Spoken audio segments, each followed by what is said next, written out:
Pas le temps de jouer, le retour, l'épisode du mois de avril. Ouais, on était un peu de retard, donc PLTDJ, donc pas le temps de jouer, c'est quoi ? C'est le podcast des explorateurs du backlog. On revient sur tous les jeux qu'on n'a pas eu le temps de jouer depuis toujours, et puis on joue pour vous dire, est-ce que ce jeu-là que vous avez acheté il y a longtemps, qui est encore sous blister, ou sous Steam, ou autour de store, est-ce que ça vaut le coup de le lancer, ou finalement, vaut mieux qu'il reste là où il est ? Et comme tous les mois, ou tous les 2 mois, je suis avec mon acolyte Bruno. Comment tu vas bien ? Bah écoute, ça va.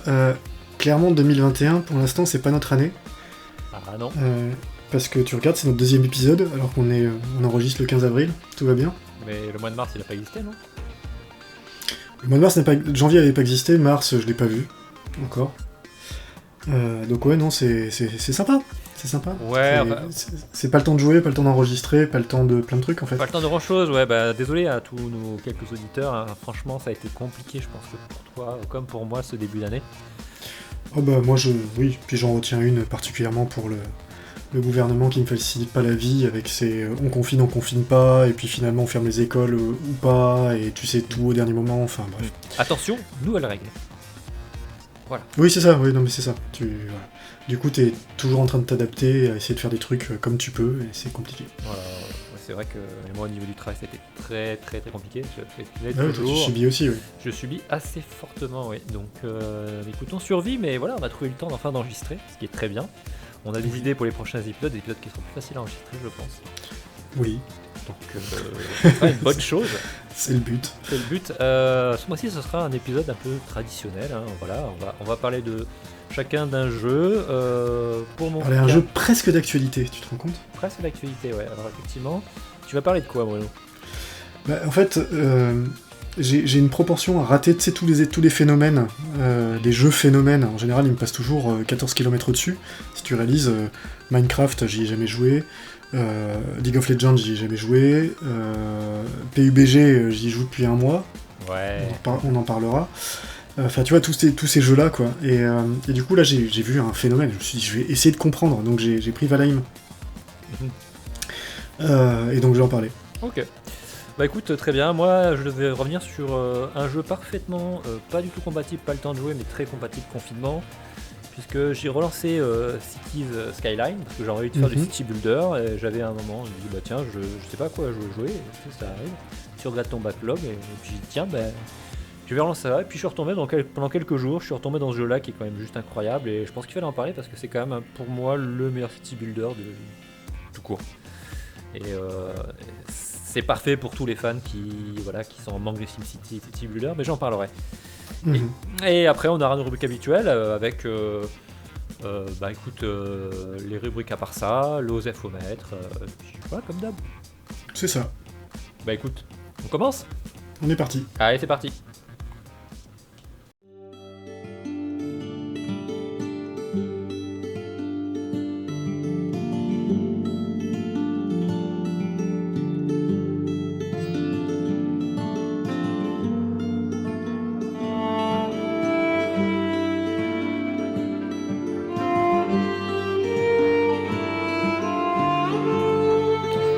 Alors, tu t'es mis enfin à un jeu phénomène que personnellement, moi, me rebute, n'attire pas du tout.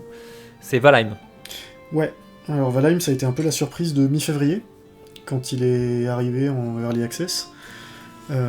Parce que c'est un tout petit studio, hein, ils sont 5 ou 6, je crois, dessus. Enfin, ils étaient, parce que je pense que là, ils ont embauché. Et aujourd'hui, je crois qu'ils sont à 7 ou 8 millions de ventes pour le jeu. Et 1 million par personne, ça va. Ouais, voilà, c'est pas mal. Et c'est, en fait, il a bénéficié, comme souvent dans ce genre de trucs, février c'était un peu creux, et le jeu... Alors, on va parler rapidement de ce qu'il propose, parce que en soi, il propose rien de fondamentalement nouveau. C'est un jeu de survie en 3e personne, dans un univers nordique, mythologie nordique. Ouais, scandinave viking. Oui, voilà. C'est original. Ouais, c'est un peu la tendance du moment. Et voilà. Après, il a pour lui une direction artistique qui au moins est tranchée, quoi, le distingue un peu du reste. Ouais, c'est moche. Alors non. Ça, je peux pas te laisser dire ça. C'est un jeu qui a... Bon, on va rentrer là-dessus, on démarre le débat là-dessus alors Si direct. tu veux. Ah ouais. Okay. Ouais, non, mais parce que c'est effectivement un des trucs les plus clivants du jeu. C'est un jeu qui fait le pari du low poly, et donc low poly, peu de polygones sur tous les objets. Donc un peu comme si on avait un jeu PS1 en fait. Entre PS1 et PS2, on va dire, en termes de nombre de polygones. Ça me choque pas. Hein. Non, et basse texture en plus, et sans aucun effet de lissage. Donc tu vois vraiment les gros carrés partout. Mais c'est un jeu qui... Alors, ça c'est sur son aspect brut. Par contre, a énormément d'effets de lumière, d'ombre, d'atmosphère, etc. Ce qui fait qu'en fait c'est un des jeux avec les plus beaux couchers de soleil et levées de soleil que j'ai eu en jeu vidéo. Qui a vraiment une ambiance, qui arrive à dégager quelque chose quand tu te balades dans les sous-bois au petit matin, etc., avec le brouillard et tout. Franchement, ça marche de feu, quoi. Et là, le jeu est magnifique. Quand tu regardes la mer avec le lever du soleil, le jeu est magnifique. Après... Je dis bien, c'est le blanc de... Je suis sûr que je vais te convaincre. Oui, non, mais il y a des aspects techniques que je trouve très beaux. Mm-hmm. Mais c'est plutôt la direction artistique, mais à titre personnel, je n'accroche pas trop, quoi.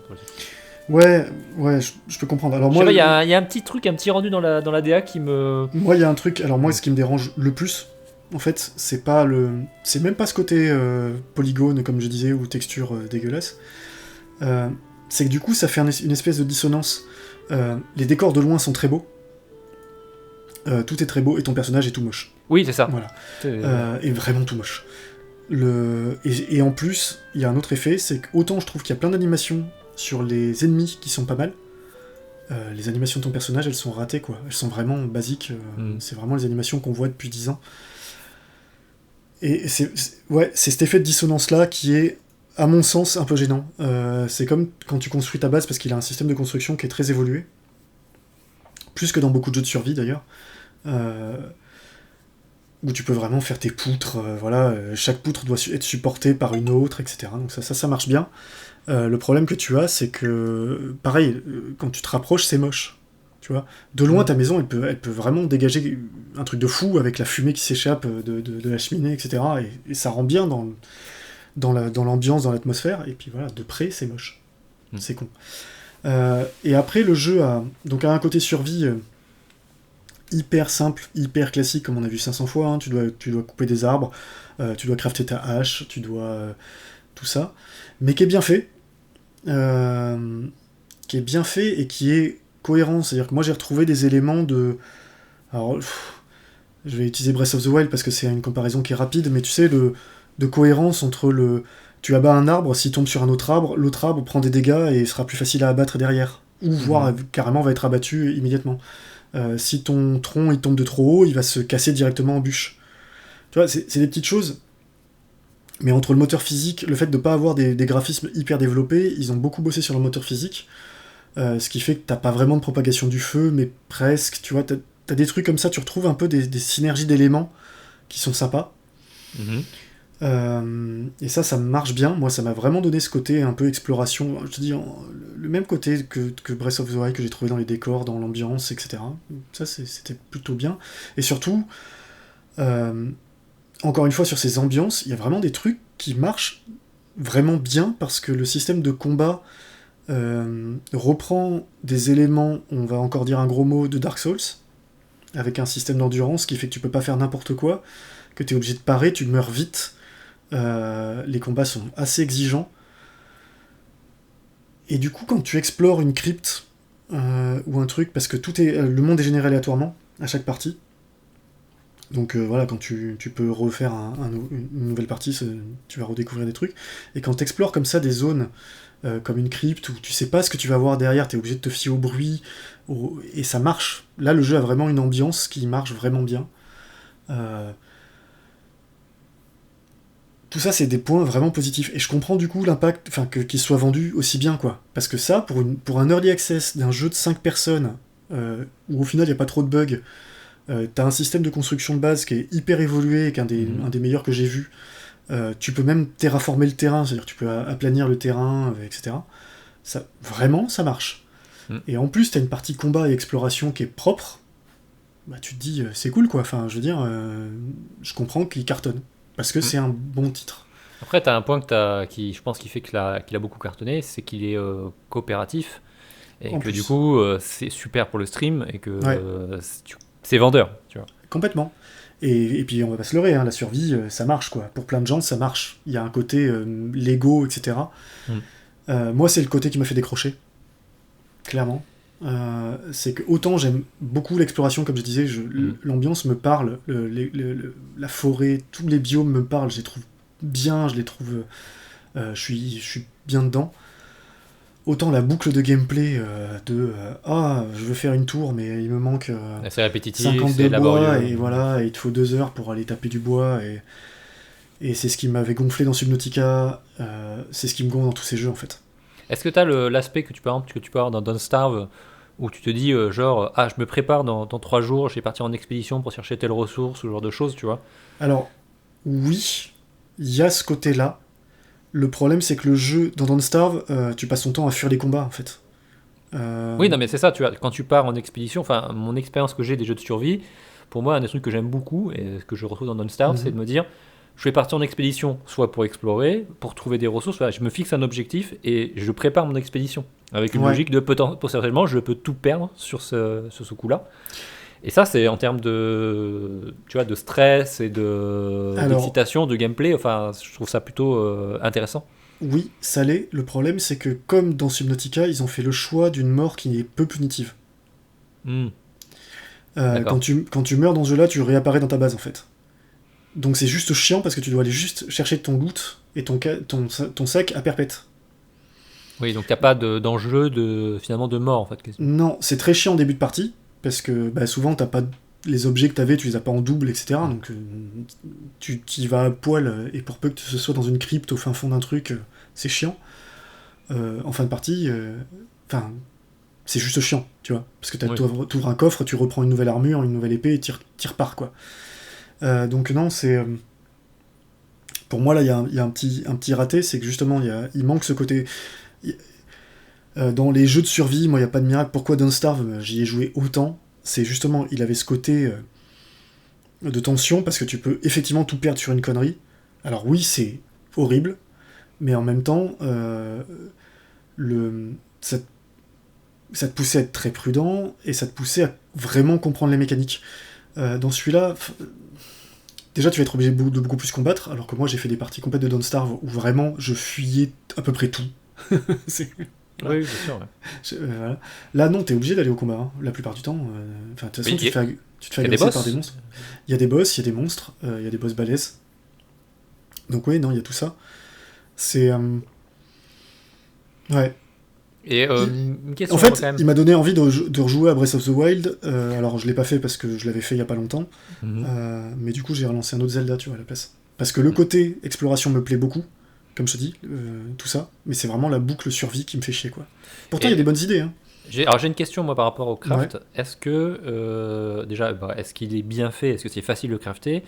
Est-ce que entre guillemets, on te donne les recettes? Est-ce que tu les trouves? Est-ce que il faut les chercher? Alors oui, ça fait partie d'un autre... Oui, on te les donne, en gros. D'accord. Pas tout, il y a des trucs qui sont un peu plus cachés, un peu plus compliqués à comprendre, mais la plupart, en gros, tu fais un établi, on te dit, voilà, poum, t'as tout ça qui est débloqué, tu vois, tier 1, débloqué d'un coup, et ensuite t'as des trucs qui te débloquent comme ça, des gros pans entiers de technologie. Ça, c'est le premier truc.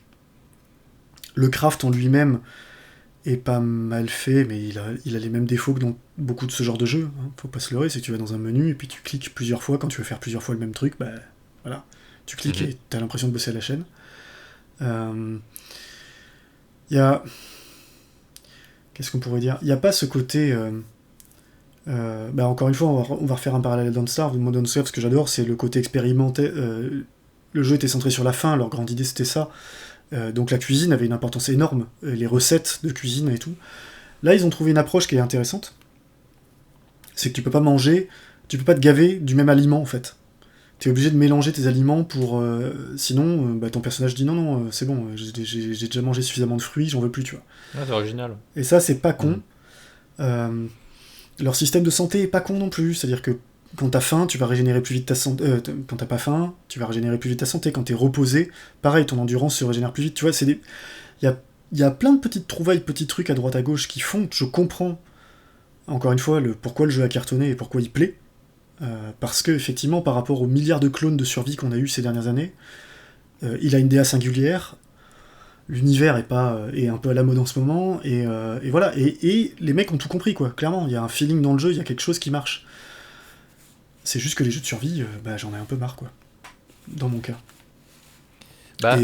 Comme tu l'as très bien dit, on en a mangé à toutes les sauces, des jeux de survie, ou des jeux pas forcément de survie, mais tu vois, de craft et de loot, en fait. C'est ça, et moi tu m'enlèverais toute la partie construction de base, et tu me laisserais juste de l'exploration, tu vois, ça me dérangerait pas, fondamentalement. Tu me mets même une permadeath, hein, tu vois, à choisir.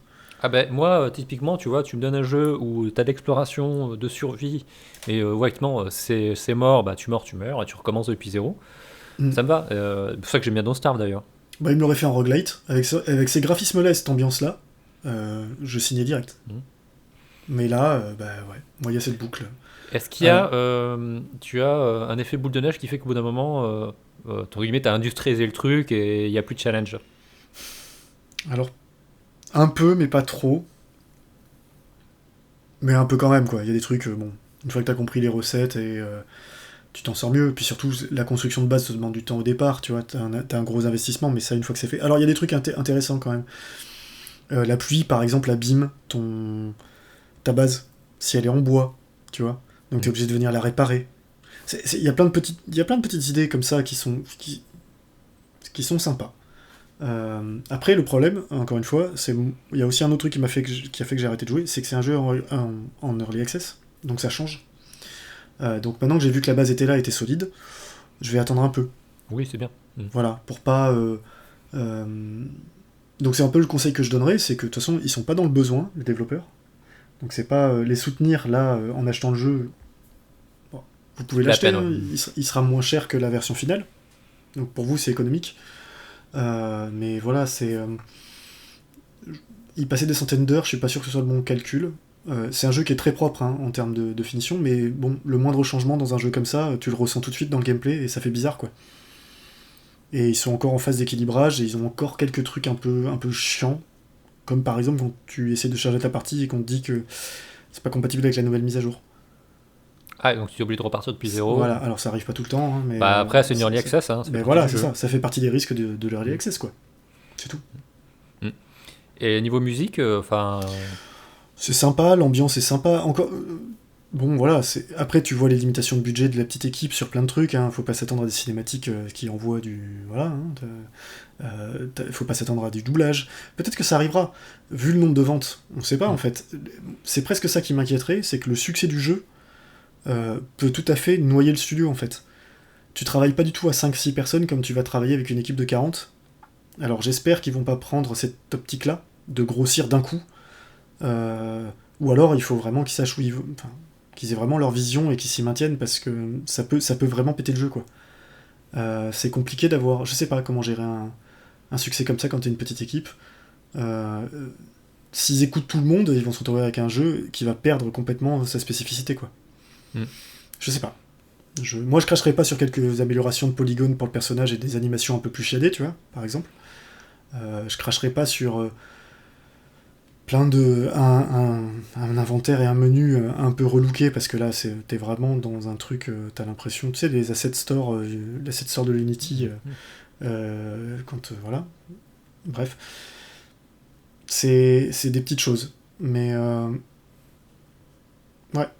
C'est un bon jeu. C'est un bon jeu. Si vous aimez la survie, honnêtement, vous pouvez y aller direct. Il a vraiment des trucs à lui et plein de petites idées que j'ai pas vues ailleurs. Et que je trouve ça cool. Après, si la survie vous gonfle, c'est pas le jeu qui vous fera changer d'avis, quoi. C'est pas trop chronophage parce que bon, il faut un jeu qui soit compatible, pas le temps de jouer. Si, c'est très chronophage. On peut sauvegarder quand on veut, mais comme je disais, la boucle de survie, malgré tout, avoir une bonne base, c'est 15 heures. Et le truc, c'est que Ouais. quand t'as fait ça, t'as rien fait en fait. T'as exploré 2 biomes sur 6, tu vois. Donc ouais, ça prend du temps. Ok, donc tu recommandes, mais prenez-le et attendez pour y jouer, quoi. Ouais, C'est un peu- ou savoir où vous mettez les pieds, quoi, en fait. Mhm. C'est pas un jeu qui plaira à tout le monde, Voilà, faut pas se fier aux images. Le jeu est beaucoup plus beau en mouvement. Parce qu'il y a, comme je dis, il y a plein d'animations, l'ondulation de l'herbe, etc., qui rendent en mouvement et pas du tout en écran fixe, donc en capture. Euh, donc voilà, après, des vidéos YouTube, on en trouve Ah bah ça. moult. Mais oui, j'ai bien aimé le début. Et je te dis, après, le problème, c'est que voilà, quand j'ai vu que c'était que l'exploration qui me plaisait et que la partie craft me faisait chier, bah, j'ai eu envie de faire du Zelda, quoi. Ok, bah écoutez, si vous voulez jouer à Zelda, achetez Valheim. Ou à Dark Souls. Ou à Dark Souls, ouais. Parce qu'il y a un côté quand même assez exigeant. Hein. Dans les combats, faut faire gaffe. Hein. Le Ouais, timing, ouais, tu de ce meurs que j'ai vite. vu, ouais, ça avait l'air d'être assez violent, ouais. Ah oui, oui, tu meurs vite, t'as la parade, enfin tu retrouves l'esquive, la roulade, la parade, mais chaque attaque te consomme de la stamina, enfin tu vois, tu vois la logique, quoi. Mhm. Donc ouais, Ok, Voilà. bah écoute, merci Bruno. Ouais, bah écoute, pourquoi pas. Et si, mon seul regret, c'est pas d'avoir fait à plusieurs. J'essaie de Oui, motiver Eric pour le faire avec moi, et pour l'instant, il résiste. eh ouais, l'ami commun. Eh bah écoute, ouais, de toute façon, je pense qu'il va faire comme moi, il va résister. Parce que Il y a des tu chances. sais. Bon, écoute, on passe à la suite à un jeu qui n'est pas du tout compatible, pas le temps de jouer. Un de City plus. Skyline. Ouais, un plus, c'est le mois. Mm.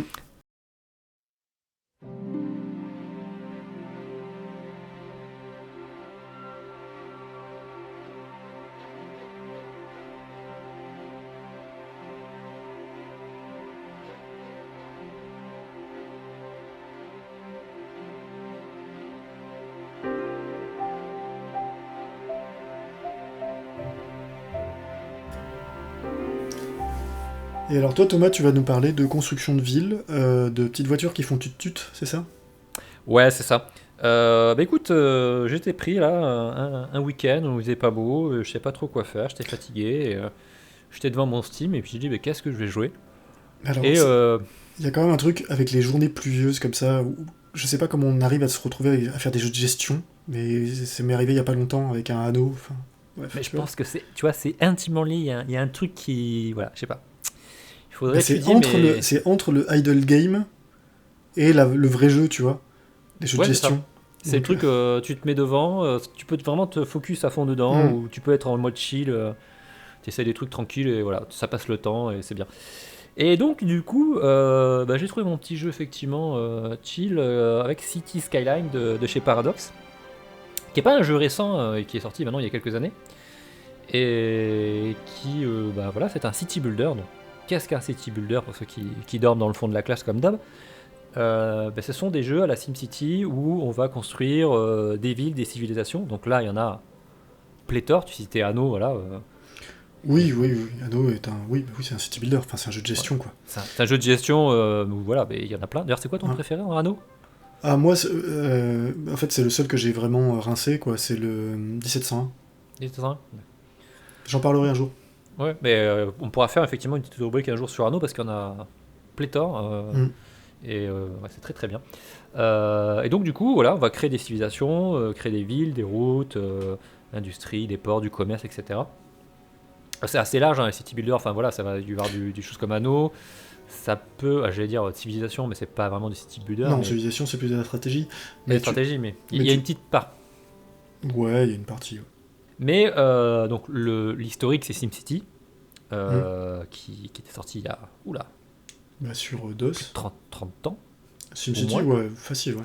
facilement 30 ans, et qui a été malheureusement massacré par Electronic Arts. Ah bah...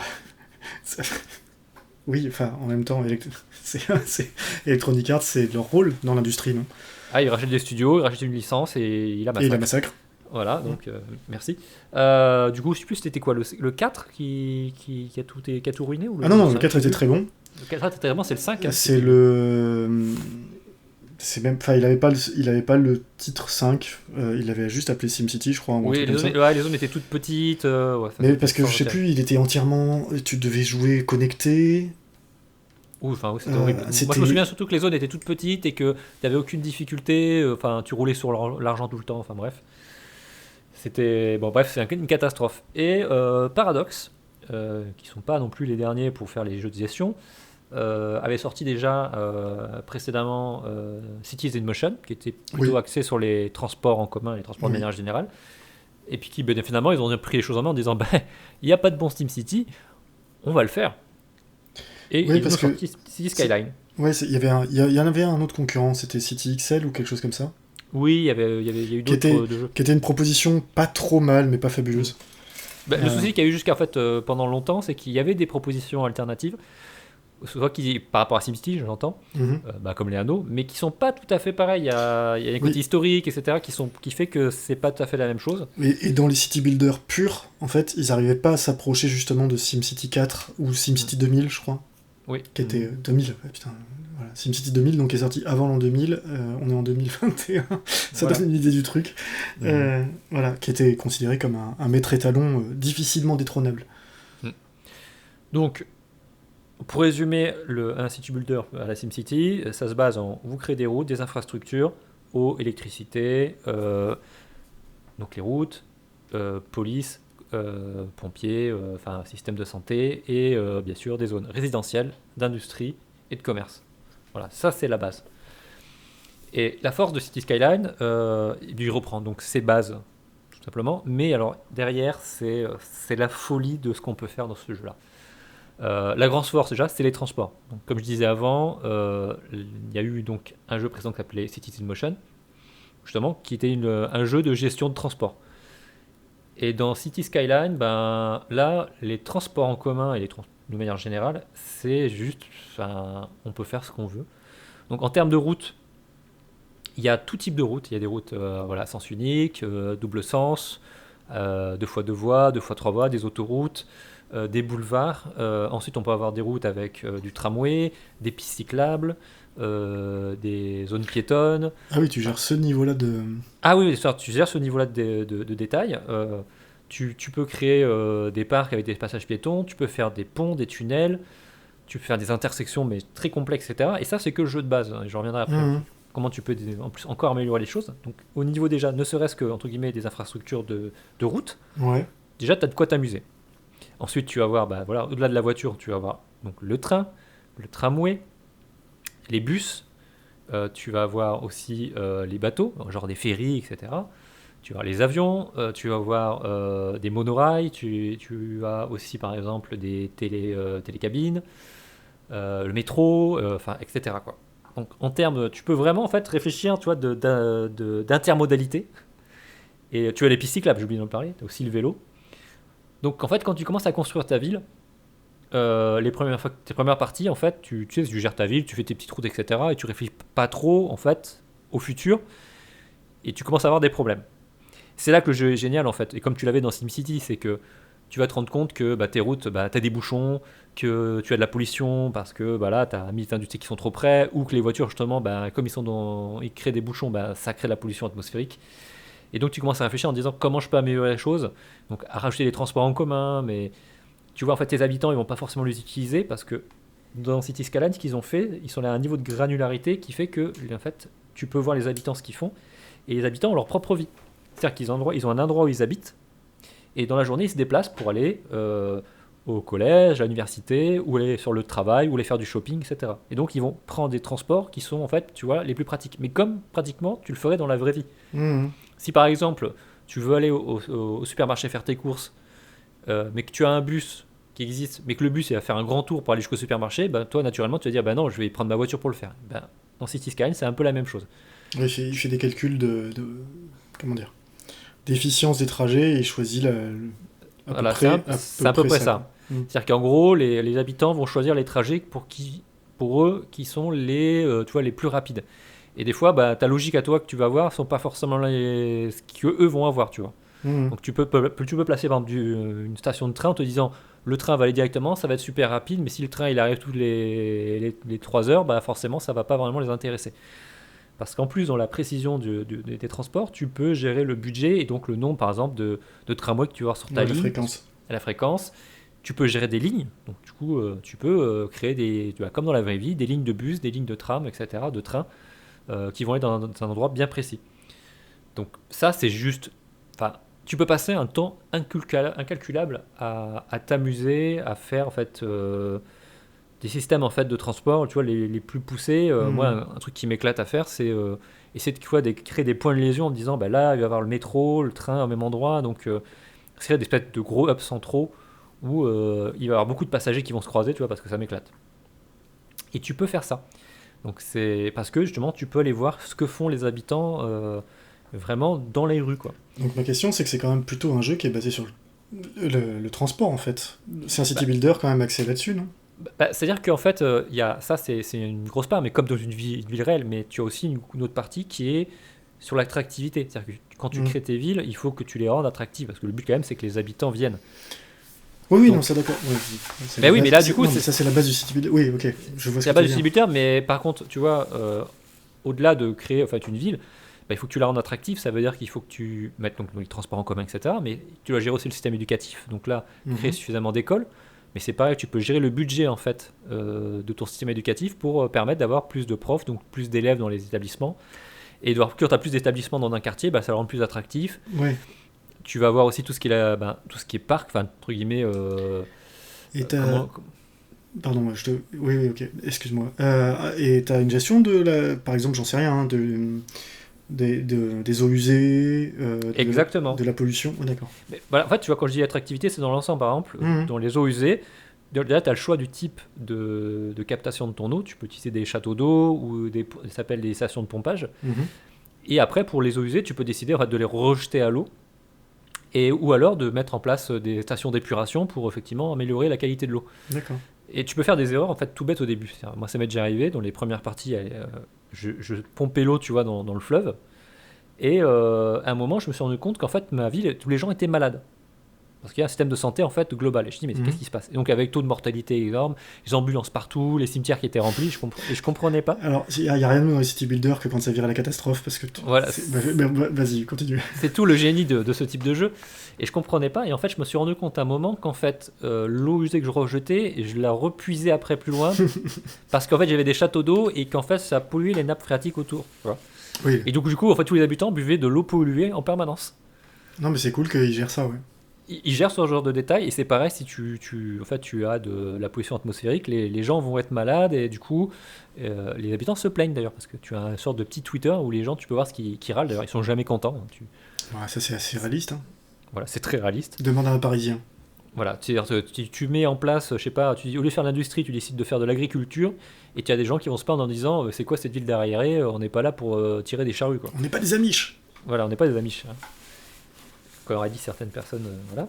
Et donc tu as ces petits détails qui sont gérés et comme je disais dans l'attractivité, tu peux rajouter des parcs d'attractions, tu peux rajouter voilà, des musées, des bibliothèques, ce genre de choses qui vont faire que tu as des quartiers qui vont valoir plus que d'autres. Et il faut gérer aussi, voilà, si tu veux que ton industrie se développe entre guillemets vers des choses plus avancées, tu as tout intérêt à que ta population soit plus éduquée. Donc il faut mettre de l'argent dans ton système éducatif. Oui, pour attirer des étudiants. Enfin, oui, d'accord. Voilà. Ça gère ça. Et le jeu va te dire aussi, par exemple, s'il n'y a pas assez de personnes capables de remplir les emplois, des emplois qualifiés ou non qualifiés. Ils peuvent dire, voilà, non, ces industries-là ne marchent pas parce qu'il n'y a pas assez de gens non qualifiés pour les remplir. Donc, à toi de deviner ce que tu dois faire derrière. Donc, tu peux vraiment, tu vois, faire une ville aux petits oignons. Et la très grosse force du jeu, c'est que déjà, il y a beaucoup de DLC. Alors, c'était bizarre de dire ça. Mais en fait, ils ont rajouté énormément d'extensions. Et quand je dis il y en a vraiment beaucoup, qui vont rajouter beaucoup de choses. Par exemple, tu as un DLC uniquement sur les parcs et qui te permet de créer des parcs naturels avec des zones de camping, etc. Des chemins, tu vois, à travers le parc, de rajouter des zones pour camper. C'est un peu une stratégie. Enfin, c'est un peu classique chez Paradox, ça. Hein. Oui. Clairement. Ils ont un marché de niche, mais alors qu'est-ce qui les sort jusqu'au bout, quoi? Ah oui, non, mais je vous invite à aller voir sur la page de Steam. Je crois que le pack complet City Skyline avec tous les DLC, c'est 200€. Je sens que le jeu, il doit être à une trentaine d'euros aujourd'hui, je pense. Alors, le jeu, je crois que je l'ai récupéré sur l'Epic Game Store où il avait été offert une fois. Oui, ils l'ont offert sur l'Epic Game Store il y a quelques temps. Et les DLC, tu regarderas, il y en a, je sais plus combien, des vrais DLC complets, parce que tu as des petits DLC qui rajoutent des choses. Ouais. Mais un vrai DLC, c'est 15 euros. Donc si je vous dis qu'il y a 200 euros de jeu, voilà. Donc ça, c'est le premier point. Donc il y a vraiment plein de choses qui rajoutent. Je crois qu'il y en a eu sur l'industrie, il y en a qui rajouté la météo, parce que la météo est maintenant gérée, il peut neiger, il peut pleuvoir, il fait jour, il fait nuit. Donc on peut voir la ville s'allumer, c'est génial. Et il y a un truc qui est génial, et que Paradox là, c'est un coup de génie, c'est les mods. Bah ouais. Donc sur le workshop de Steam, en fait, tu as des mods pour tout. Par exemple, sur les transports, je reviens sur les routes, il y a des mods, c'est Trafic Plus, je crois. Il te permet de gérer, par exemple, la fréquence des feux rouges. Et tu peux même décider, par exemple, si tu as une route 3 voies, tu peux dire la voie de gauche, ça sera uniquement pour tourner à gauche, la voie du milieu, c'est pour tout droit, et celle de droite, pour la droite, tu vois. Tu peux gérer ça. C'est ma boule. Et tu peux modifier pareil des carrefours que tu pouvais pas faire entre guillemets facilement avec le jeu de base, alors qu'il permet déjà de faire des trucs très complexes. Avec les certains modes, tu peux faire vraiment des intersections complètement malades. Et il y a des modes pour tout. Il y a plein de bâtiments, tu peux rajouter des bâtiments Ikea, Starbucks, tout ce que tu veux. Et en plus, si je dis pas de bêtises, je crois que c'est sous 3ds Max ou Maya, etc. Tu peux directement importer les modèles 3D dans le jeu. D'accord. Ce qui fait que tu fais ton petit modèle, etc. et tu l'importes directement très facilement apparemment. J'ai jamais essayé, parce que j'ai pas envie de tomber là-dedans. Ça doit puller de trucs dégueulasses sur le workshop. Alors ça pue le truc dégueulasse, mais ça pue de trucs assez incroyables. Ah oui, non mais, après oui, clairement. En plus, encore une fois, c'est le genre de jeu qui a une petite communauté, mais en général, c'est des gens c'est passionné. Investis, quoi. Voilà. Et ouais, c'est... Mais tu regardes, par exemple, tu prends juste les aéroports. Moi, j'adore les aéroports. Toi, c'est ton kink. Moi, c'est sous l'eau, et toi, c'est ton kink. Voilà. Et tu regardes, en fait, les modes, pour ajouter des terminaux cargo, des zones de stockage des avions. Donc, tu vas avoir des avions FedEx, tu vois, DHL, etc. Tu peux mettre des terminaux domestiques. Tu peux faire plein de trucs, ce qui fait que tu peux vraiment t'éclater et y passer des heures à des heures. Et alors, le truc aussi qui est fou, c'est que quand tu creuses un peu, tu vois, il y a plein de blogs et de vidéos de gars qui sont genre urbanistes, qui viennent t'expliquer en disant je vais vous expliquer comment faire des intersections, comment créer des quartiers, comment créer une ville en fait. Et là, tu tombes dans un trou noir. Voilà. Mais c'est un peu la réflexion que je me faisais quand tu m'expliquais toutes les possibilités sur les carrefours, en plus avec les modes, etc. C'est que moi, c'est un truc, alors, me demande pas pourquoi, mais à une époque, je m'étais passionné sur la gestion des flux automobiles dans les carrefours. Je sais pas, j'ai des passions nocturnes à une époque qui étaient bizarres. Et justement, là, quand je t'écoutais parler, je me disais, mais ça, c'est un super simulateur pour des problèmes réels, quoi, concrets. Ah, je pense que clairement... Si c'est suffisamment poussé, quoi. C'est assez poussé. Je pense que tu pourrais presque simuler, entre guillemets, des carrefours. Ça va être très compliqué parce qu'il faudrait pouvoir créer une ville, etc. Mais effectivement, je suis sûr que s'ils mettaient les outils pour dire tu mets des zones où tu donnes le nombre d'habitants, etc., tu pourrais recréer une ville assez facilement. En fait, il suffirait de cet outil-là où tu peux créer des carrefours de toutes pièces et juste donner une densité de trafic, en fait, tu vois. Enfin, bon, on s'en fout, c'est pas le problème, mais ouais. Oui, ça doit exister en plus, ce genre de je suis sûr que ça existe. Oui, certainement. Très certainement. Mais voilà, tu as quand même un côté très très poussé. Et d'ailleurs, voilà, tu as plein de vidéos. Là, en ce moment, ils font une campagne de vidéos, c'est pareil, sur la création des villes. Voilà, ils vont interviewer tu vois, des architectes, ce genre de choses.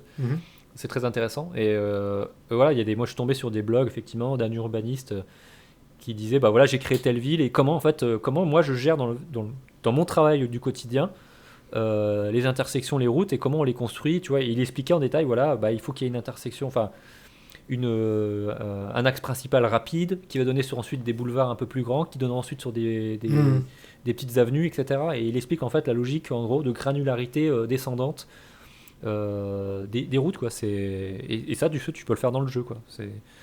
Et puis c'est beaucoup du try and error, quoi. C'est-à-dire que tu vas faire des choses, ça va jamais marcher, tu vas essayer de récupérer la situation, mais t'arrives jamais parce que finalement t'es allé trop loin et tu finis par dire ok, je recommence depuis zéro. C'est un éternel recommandant. De toute façon, tous les city builders et tous les jeux de gestion d'une manière générale, t'arrives toujours à un stade où tu dis mais c'est comme la programmation.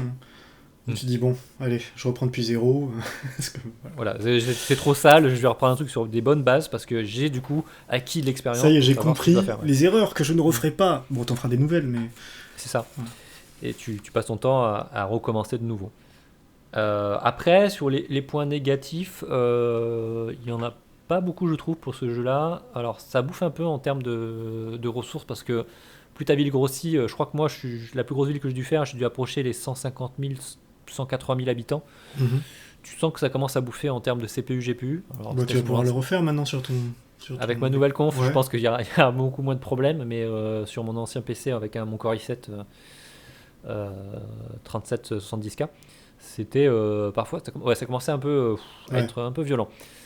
Les musiques, ça va, c'est chill, mais elles sont un peu répétitives, mais tu vois, elles sont... Après, cool. C'est tout le genre de problème sur un jeu sur lequel tu vas passer potentiellement des sessions de plusieurs heures. Voilà. Compliqué de faire une musique qui au bout d'un moment te vrille pas les tympans, quoi.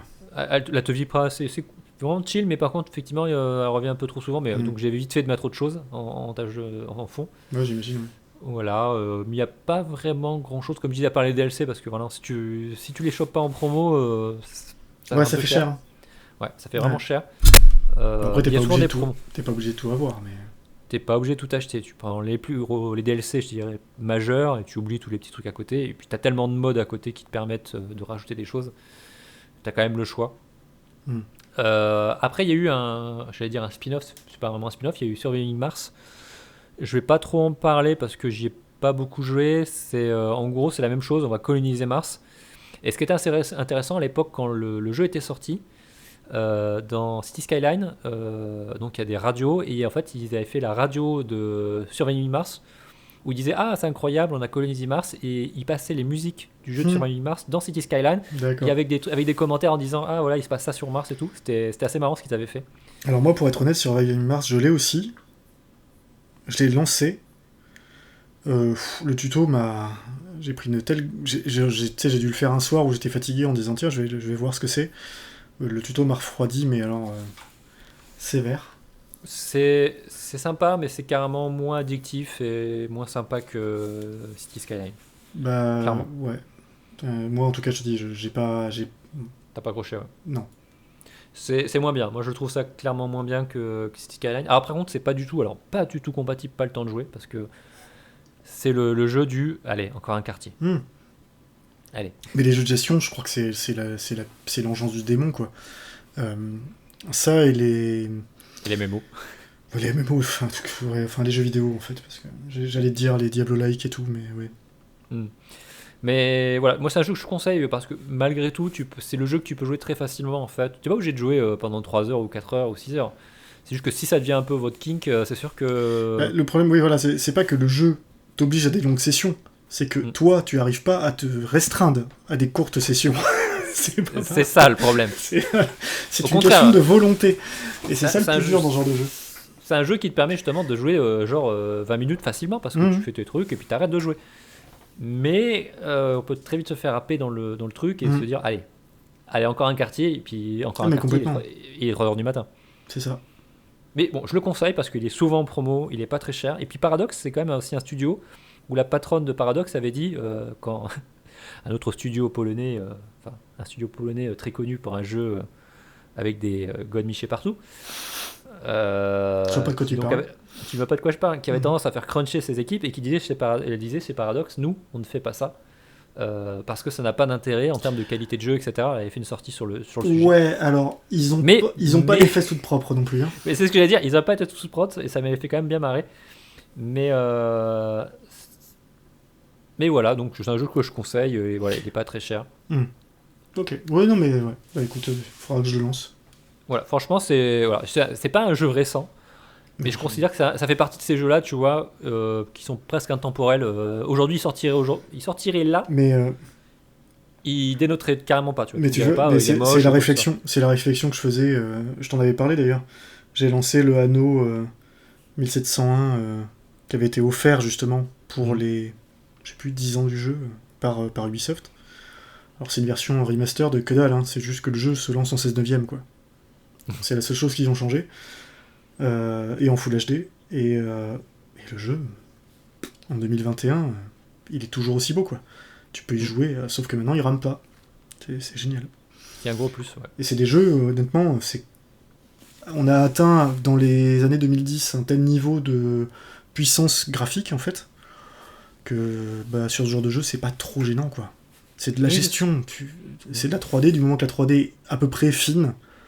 De loin, une bagnole, qu'elle fasse 12 polygones ou 46, ça change pas grand-chose, quoi. Oui. Et comme tu l'as très bien dit, c'est qu'en plus avec maintenant les configurations qu'on a, c'est des jeux qui tournent très bien en plus, alors qu'à l'époque, voilà, on avait des petites limitations, on disait oula, j'arrive à 150 000 habitants, ça commence sacrément à ramer. Ouais, clairement. Ouais. Moi j'ai des souvenirs sur certains jeux de gestion où en fin de partie, tu sentais que ça turbinait quoi. Ouais. Donc voilà, c'était mon petit jeu du mois, voilà, bien plaisant, je vous le conseille. C'est noté. Ok, et écoute, on va passer à la rubrique à part ça. Fight humiliation. Excellent. Holy shit.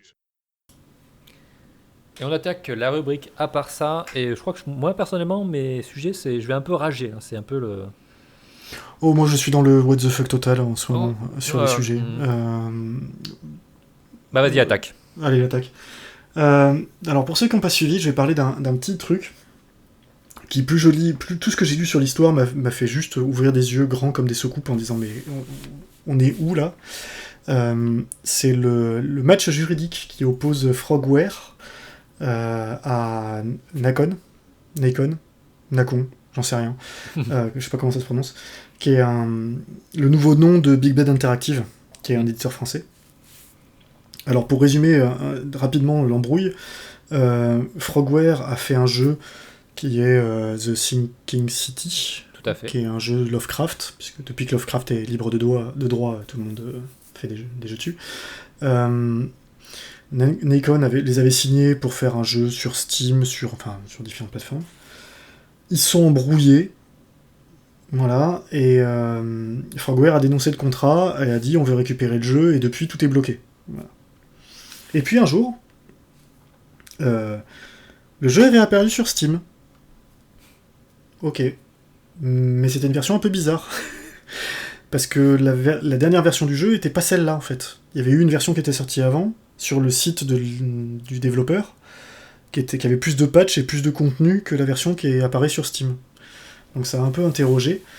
Et le développeur a dit que oui, c'était en gros une version pirate. Que l'éditeur avait piraté pour mettre sur Steam. C'est ouf.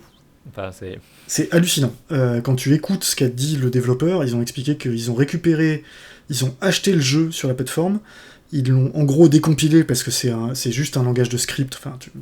Ils ont fait du reverse engineering du jeu. Ils ont modifié des paramètres pour planquer toutes les références à Frogware ou à leurs autres jeux qu'ils avaient mis dans les menus, etc.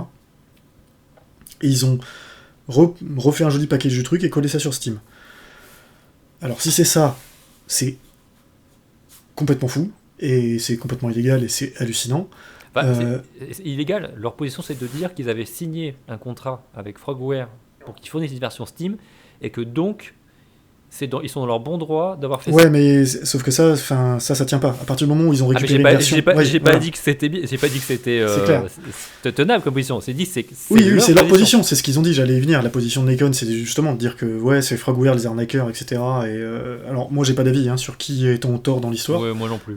Ça tranchera. Le jeu en lui-même, est-ce qu'il vaut le coup ? Ça, c'est un autre débat. Voilà, c'est pas un jeu incroyable non plus. Frogware, c'est ceux qui avaient fait les jeux Sherlock. Ils en font un nouveau d'ailleurs. C'est pas des mauvais jeux, c'est des jeux de niche quoi. Voilà. On verra. En tout cas, il y a quand même des trucs dans la façon dont on communique Nacon. Je sais pas s'ils veulent jouer les gentils ou pas, mais pour l'instant ça marche pas très bien quoi. Il y a un ton, des tournures de phrases. Il ferait bien d'avoir un conseiller en communication, ça leur ferait pas de mal. S'ils ont rien à se reprocher, parce qu'ils donnent vraiment l'impression que limite des fois ils confirment ce dont ils sont accusés en essayant de s'en défendre. C'est un peu bizarre quoi. Donc voilà, on verra ce que ça donne, mais en tout cas c'est le what the fuck du début de l'année complet pour moi, cette histoire. Ouais, non, j'ai pas d'avis tranché de savoir qui, entre guillemets, le méchant de l'histoire. Mais de toute façon, il n'y a pas de méchant, c'est des histoires de gros sous. C'est juste une histoire d'argent, voilà, il faut pas... Ils ont des torts, à mon avis, des deux côtés. Certainement. Mais voilà, Par contre, Big Ben Interactive a quand même une sale réputation. D'éditeur, en tant qu'éditeur. Donc forcément, t'as tendance à te mettre du côté de Frogware, rien que pour ça, quoi. Parce que c'est pas le premier studio qui se plaint de coups de merde.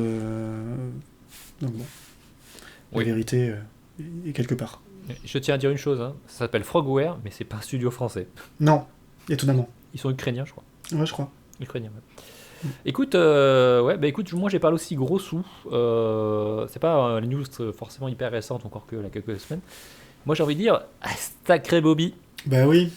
Moi je vais parler du patron d'Activision, de ça, Bobby Kotick, qui du coup, là c'est une histoire un peu aussi pareil. C'est quand moi je l'ai lu, j'étais un peu en mode what the fuck.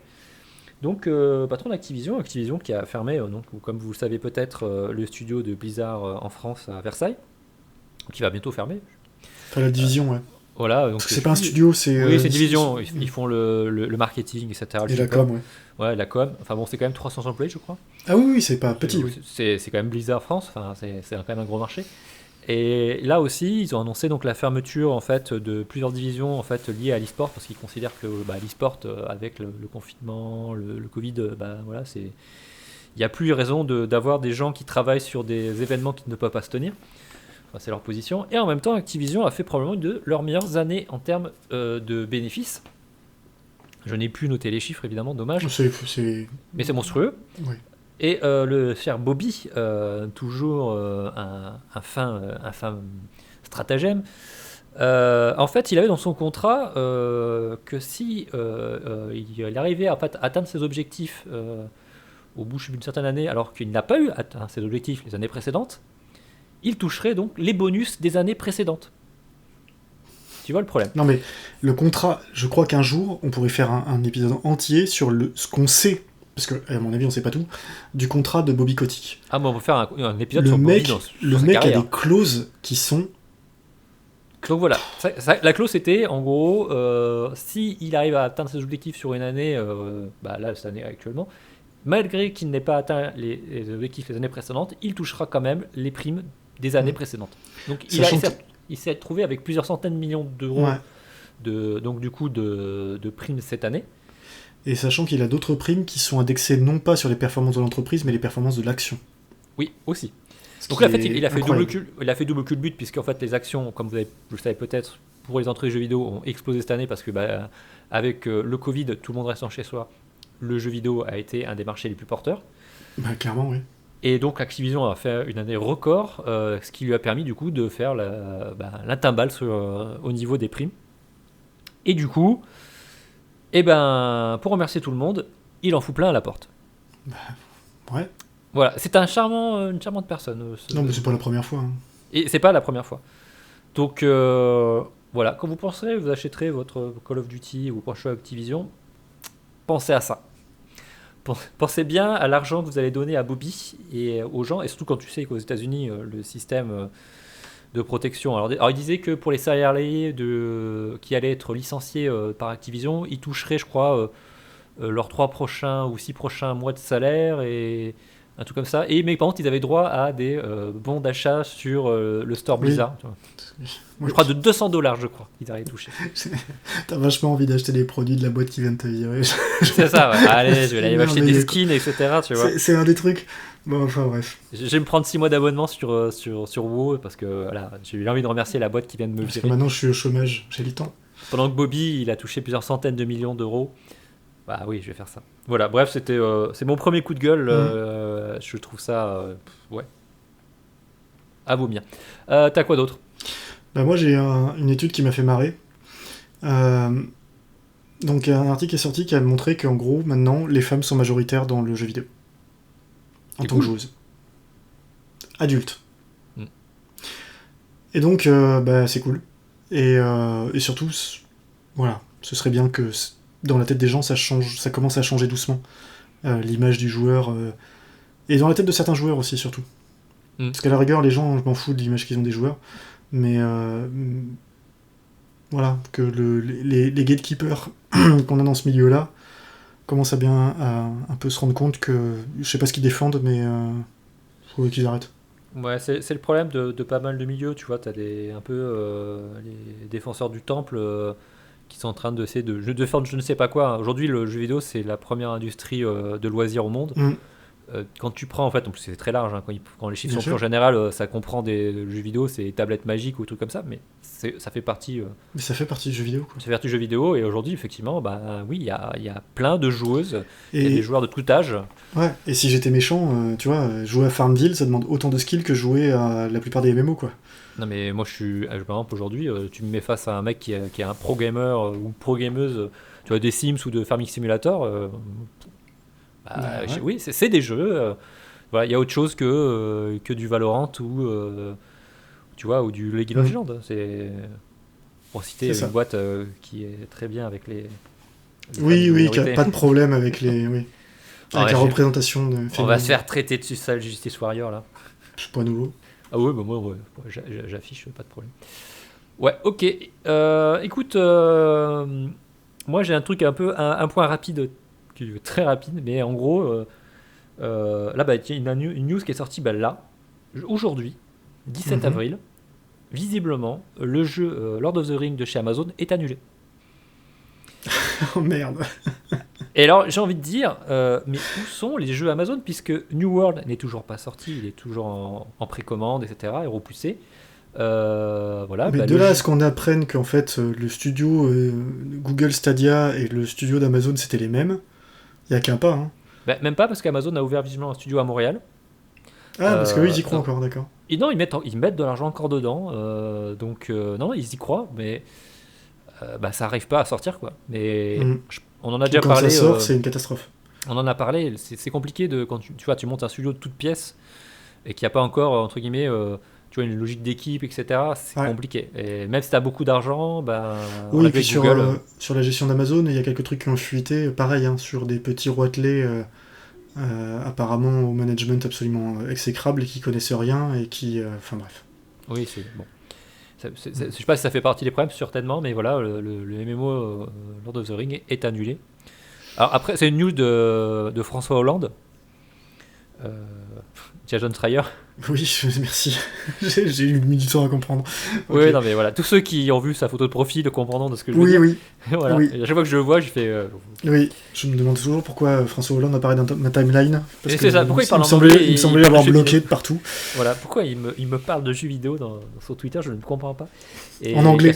Voilà, et qui a sorti ça, donc on peut être quasiment sûr, puisque c'était quand même le mec des bons coups. Donc voilà, annulé. Donc Amazon, un peu comme Google, voilà, bah, ça marche pas quoi. Non. Ouais, sauf que Google, ils ont lâché l'affaire. Pas Amazon encore. Non. T'as quoi d'autre? En parlant de lâcher l'affaire, il y a le Stadia français qui est en très très mauvaise posture, quoi. Shadow. C'est Shadow, ouais. Donc Shadow, pour ceux qui connaissent pas, c'est du PC dans le cloud. Alors, c'est pas C'est un peu forcément... différent. C'est pas qu'orienté joueur, mais c'est vraiment un ordinateur complet qu'on te donne, et puis c'est un environnement sur lequel tu te connectes et tu bosses. Et là, ils sont pas bien du tout. Voilà. Ils sont en liquidation, et mauvais choix technique, mauvaise plateforme qui arrivait pas, il y a eu plein de trucs qui peuvent l'expliquer, le fondateur s'est barré, enfin, c'est la merde, quoi. Moi, j'ai toujours considéré, enfin Shadow, pour rentrer un peu dans le détail, en fait, l'idée, contrairement à un Stadia par exemple, ou le futur service de chez Amazon, ou les trucs de chez Microsoft ou Sony, en fait, vous achetez une machine virtuelle. Mhm. Donc vous avez un Windows, un PC en fait, mais qui n'est pas chez vous. Vous avez juste une petite machine sur laquelle vous branchez un écran clavier-souris, manette, branché sur Wi-Fi, etc. C'est un petit boîtier. Et ce boîtier-là va se connecter à distance en fait chez les serveurs de Shadow, où vous avez donc votre PC. votre PC qui est un PC, enfin une machine virtuelle. Mm. Et en fonction de votre abonnement, vous avez plus ou moins de puissance C'est ça. et de stockage. Et en fait, vous achetez vos jeux, voilà, votre Steam, vous installez les applications que vous voulez dessus. Donc l'avantage que c'est que vous, par exemple, contrairement à moi ou Bruno, vous n'êtes pas obligé de dépenser genre 1500 ou 2000 euros pour vous acheter une machine de guerre. Vous allez payer 35-40 euros par mois pour avoir la même machine de guerre, ce qui peut être intéressant. Financièrement, ça peut être intéressant. Alors ça pouvait s'ils avaient tenu justement leurs promesses d'upgrade, etc., ce qu'ils avaient du mal à faire. Voilà. Bon, mais ça peut toujours être intéressant. C'est-à-dire, si tu n'as pas envie de t'embêter et que tu veux avoir des upgrades, Oui, le modèle commercial se défend, mais en fait, on revient toujours à la même problématique. Si tu n'as pas de la fibre ou de la DSL très rapide, et c'est un peu compliqué pour les jeux qui nécessitent des temps de réponse rapides. C'est quasiment impossible en fait. Voilà, il y avait des problématiques au début parce que comme tu jouais sur une machine virtuelle à distance, tu avais des systèmes anti-triche qui considéraient que tu étais en train de tricher. Par exemple, sur Counter-Strike Source, je crois que tu avais entre autres un problème. Ça restait quand même un abonnement qui était assez cher malgré tout. Oui. Donc, la clientèle, je sais que moi j'ai un collègue qui m'écoute peut-être, qui me le vendait, etc. Et je comprends, je suis d'accord avec lui, mais c'était quand même un marché de niche, quoi. Oui, c'était un marché de niche, et puis comme souvent avec je sais pas si le streaming c'est l'avenir. Moi j'arrive toujours pas à être convaincu. Ouais, moi non plus. Enfin, ça le sera peut-être, mais dans 30 ans quoi. Bref, donc du coup Shadow, pourtant qui était un beau leader français avec une belle technologie, mais... Ouais. Bah, en tout cas, ça sent bien le sapin, ouais. On verra s'il se relève, mais on verra. Mais du coup, j'ai envie de dire, vu qu'ils sont peut-être en liquidation, il y aura peut-être de la carte graphique à acheter. Non. Ce qui me permet du coup de rebondir sur notre thème suivant. Notre marronnier 2021. Le marronnier 2021. 2020 et fin 2020 aussi. Où sont les cartes graphiques ? Nulle part. Si, dans des fermes de crypto-monnaies chinoises. Tu l'as très bien dit tout à l'heure en off, donc on peut remercier les crypto-connards. Donc je vais faire un petit point sur la situation, on en a déjà parlé. Si aujourd'hui vous voulez acheter une Xbox, une série X, une PS5, ou vous montez un nouveau PC avec une nouvelle carte graphique, vous ne pouvez pas. Ouais. Voilà. Alors la Xbox et la série et la PS5, c'est pas les crypto-connards qui te le font. C'est indirect. C'est un peu indirect. Mais par contre, les cartes graphiques, oui, clairement. Alors, je réexplique la situation mondiale. Donc, pandémie mondiale, les composants, la matière première, et donc il y a des difficultés d'approvisionnement pour tout. Si vous voulez acheter un vélo, par exemple, vous savez de quoi je parle. Il y a des temps d'attente monstrueux. Et bien, pour les cartes graphiques, aujourd'hui, c'est très compliqué puisque l'un des principaux fondeurs de semi-conducteurs, c'est TSMC, une boîte taïwanaise, et qui produit aujourd'hui les processeurs pour AMD. Et qu'est-ce qu'il y a dans les PS5 et dans les Xbox ? Des cartes graphiques, des processeurs de chez AMD. Et du coup, ça sort pas assez. Il y a une offre qui est insuffisante par rapport à la demande parce que pandémie mondiale, les gens sont chez incroyable. eux. Les gens veulent des consoles, les gens veulent faire des PC, etc. Parce qu'il y a aussi tout ce qui est télétravail, donc il faut fournir aussi tous les fabricants, les Dell, les HP, les Lenovo. Donc il y a une demande qui est monstrueuse. Et au plus de ça, comme tu le disais, il y a tous ces crypto-connards qui en fait minent de la monnaie virtuelle, donc le Bitcoin par exemple, l'Ethereum, et d'autres, il y en a des centaines des crypto-monnaies. Et comment on fait pour miner en fait, créer en fait ces monnaies virtuelles ? Il faut de la puissance de calcul, et qu'est-ce qui est le plus intéressant pour la crypto-monnaie pour faire ça ? Ce sont les cartes graphiques. Ce qui fait qu'aujourd'hui, tout ce qu'on appelle un mineur achète en masse les cartes graphiques, ce qui rajoute encore en plus à une problématique sur l'approvisionnement, puisque toutes les cartes sont achetées pour faire ça. Et elles sont achetées directement à la sortie de l'usine en Chine, faut pas rêver. Voilà, il commence à y avoir des articles qui parlent justement de trafic de cartes graphiques. Il y a eu un bateau qui a été arrêté à Hong Kong. Ça, c'est complètement fou. Où il y avait des cartes graphiques qui passaient en douce. Comme les rebords de cocaïne dans les films de flics à Miami, quoi. Et c'est exactement ça, parce qu'aujourd'hui... parce que ça vaut plus cher que la cocaïne de carte graphique en termes de poids. Pour vous situer, là, on est le 17 avril. Le Bitcoin a tourné il y a encore quelques jours à 45 000 $. Un Bitcoin. Donc, forcément, la monnaie attire, la monnaie. Donc... Et c'est un vrai problème aujourd'hui parce qu'on ne peut pas avoir de PS5 et de Xbox. Enfin, c'est très compliqué d'en avoir une. Avoir une carte graphique, c'est simple. Nvidia a annoncé cette semaine que sur l'année 2021, il n'y aurait pas de stock et de retour à la normale pour cette année. Qu'il faudra attendre probablement l'année 2022. C'est ça. Aujourd'hui, on est en avril, on est quasiment 6 mois après la sortie des nouvelles consoles. Et ça fait des mois qu'il n'y a pas de stock. Vous pouvez aller n'importe où chercher une console, vous ne la trouverez pas. Et il n'y aura probablement pas de retour à la normale pour les consoles. Peut-être à la rentrée, à l'automne. Peut-être. Et c'est même pas gagné. C'est même pas une certitude en fait. Non, et puis AMD a pas l'air d'arriver à fournir non plus, donc ça va être très compliqué là. Il y a des cartes graphiques typiquement n'existent pas en fait sur le marché. Si vous cherchez par exemple une RTX 3080 ça n'existe pas sur le marché. C'est introuvable. Vous trouvez de la 3070 de temps en temps. On a trouvé de la 3090. Mais sauf que qui met 2500 balles dans une carte graphique parce qu'elle était vendue ce prix-là. Voilà. Les prix sont délirants. C'est-à-dire que par exemple, on en a déjà parlé, mais une Radeon 6800 qui est censée être vendue dans les 560 €, aujourd'hui vous les trouvez à 800 ou 900 €. La 3060 qui est sortie il y a quelques. Voilà, quand on les trouve, et il n'y en a pas en plus sur le marché. C'est des cartes virtuelles, ça n'existe pas sur le marché. La 3060 qui est sortie il y a quelques semaines, dont le prix de vente, le MSRP, était de 330 €. Ce qui n'était pas intéressant. Soulignons-le, c'est important. Allez voir par exemple Hardware Unbox qui fait des très bons. Qui fait des tests et qui fait des charts sur le prix par FPS et clairement a montré que ce n'était pas intéressant. C'était la moins intéressante de la génération. Voilà. Et qui dit, il valait mieux prendre une génération d'avant en fait. Oui. C'était plus rentable. Mais ce que j'ai adoré, c'est ça. J'ai vu la vidéo d'un testeur hardware qui est désabusé, le gars. Il monte le truc, il dit, je sais pas pourquoi je fais cette vidéo. La carte, elle est nulle, mais de toute façon, elle sera sold out demain, le jour où elle sort. Et donc, elle a été sold out. Elle a été sold out. Et en plus, les prix, quand on trouvait, c'était pas 330, 350, c'était plutôt 600. Ouais. Il y a des modèles qui vont à plus de pratiquement à 900 €. Pour une carte qui en vaut même 300. C'est ça. En termes de performance, clairement, ça n'a aucun intérêt. Et il y a des cartes comme la 3080, comme la 6008, la 6800 XT qui sont juste. Qui n'existent pas sur le marché. C'est des mythes. C'est des licornes en fait. Clairement. Exactement. Et c'est des cartes qui sont sorties en novembre. Ouais. Et on est en avril.